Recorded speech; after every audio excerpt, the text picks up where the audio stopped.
يا مساء الأنوار عليكم جميعا.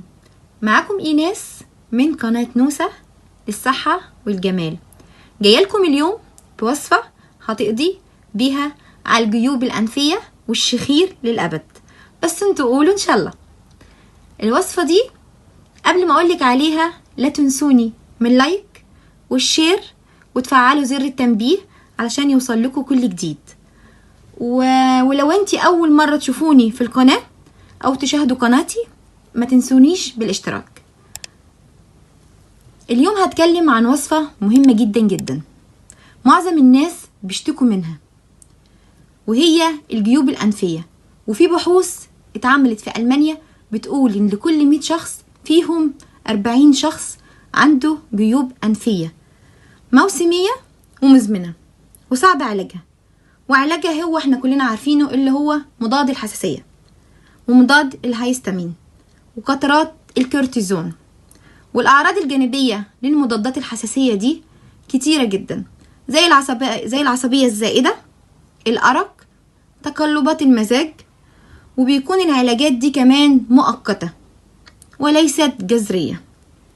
وأنا واحدة من الناس كنت بعاني من الجيوب الأنفية، وجربت علاجات كتيرة جدا ووصفات كتيرة كانت مؤقتة وليست جذرية، لغاية ما توصلت الوصفة ساعدتني كتير جدا وساعدت عدد من أصدقائي. والوصفة دي عبارة عن حبة البركة السوداء وزيت السمسم وقطرات من زيت النعناع. وليه قلت اللي أنا هاخد حبة البركة؟ حبة البركة يا جماعة مفيدة جدا.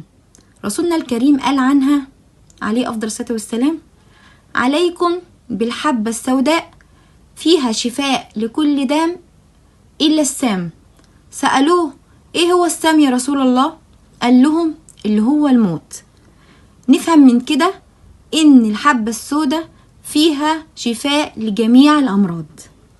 والوقت الدراسات العلمية الغربية اللي اتعملت مؤخرا بتقول إن حبة البركة دي فيها فيتامينات كتير جدا، زي فيتامين سي عالي جدا فيها، مغنيسيوم عالي قوي، فيتامين بي 6، حديد، كالسيوم، مضاد أكسدة من الطراز الرفيع، مفيدة جدا للرئة، بتعالج الأمراض المناعية للي عندهم سعال وحساسية الأنف والصدر. وفيها مادة السيموكسون. السيموكسون دي زي بالظبط المادة الهيدروكيسيكونون اللي بيعالجوا بيها مرض الملاريا نفسها. واحنا عارفين وسمعنا ان مرض الملاريا دي بالظبط نفس اعراض مرض كوفيد 19 اللي هو الكورونا.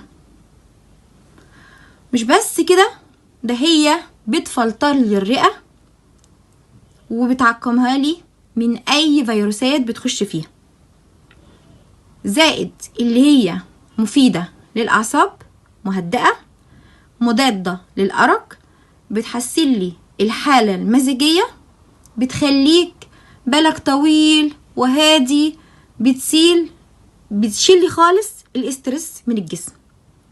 انت ذات نفسك بتحسوا بفرق يا جماعة. المكون التاني زيت السمسم. وليه اخترت زيت السمسم؟ وبالمناسبة في البلاد التانية بيسموه زيت الطيب.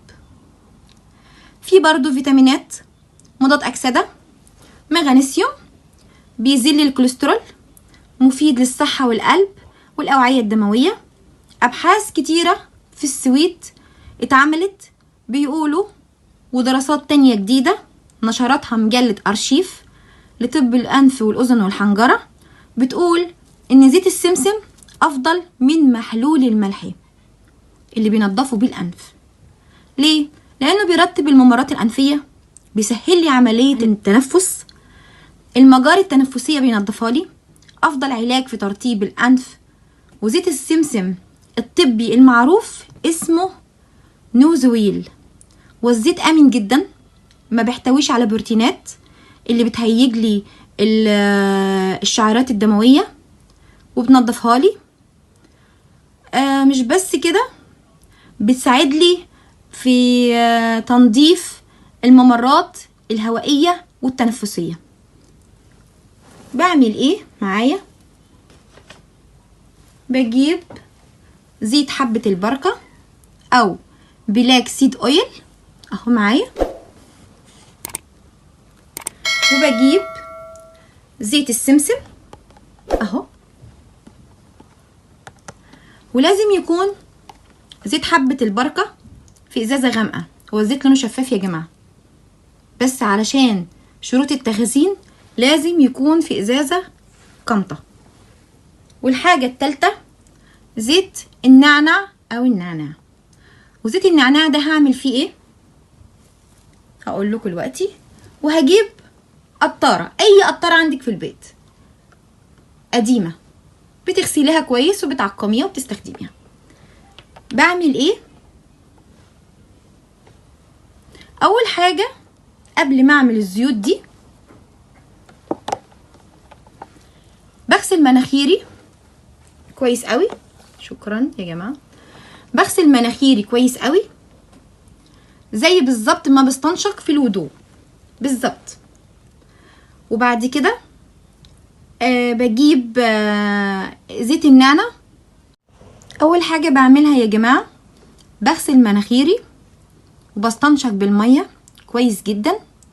وبعد كده بجيب نقاط من زيت النعناع وبمشيه على منطقة الأنف من الخارج، واستنشق فيه كويس قوي. وممكن تحطوه على مية دافية، نقطتين من زيت النعناع، وتشموه كويس كده هيفتح لي مجرى التنفس. بعد كده بجيب معلقة من البلاك سيد او حبة البركة مع زيت السمسم، وبحطهم في قطارة كده اهو.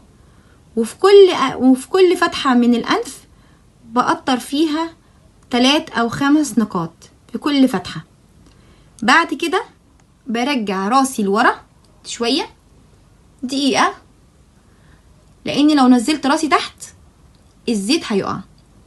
وبعد كده باجي على الجهة اليمنى وبميل راسي كده برضو دقيقة. وبعد كده اروح على الجهة اليسرى واخلي الزيت جوه دقيقة. هتحسوا اللي فتح معاكم مجرى التنفس، واي احتقان في الانف في 3 دقايق بالزال. غير كده وكده شرط اساسي انكم تمشوا على الوصفة دي 3 أسابيع، مرة الصبح ومرة قبل النوم. وعشان يسرع معاكم الدنيا بتجيبوا حبة البركة اللي هي حبة البركة نفسها مش الزيت، وبتطحنوها وبعد كده بتشربوها مع اليانسون مع المرامية النعناع، اي مشروب دافي بتحبي تفضليه. يا رب اكون فدتكم واتمنى لكم الشفاء العاجل يا رب، ويا رب اكون خفيفة عليكم. ولو عجبكم الفيديو ما تبخلوش عليا بالاشتراك في القناة وتفعيل زر التنبيه واللايكات الحلوة زيكم، واي استفسار ارد عليكم. لا تنسوني بالدعاء. مع الف سلامة. باي باي.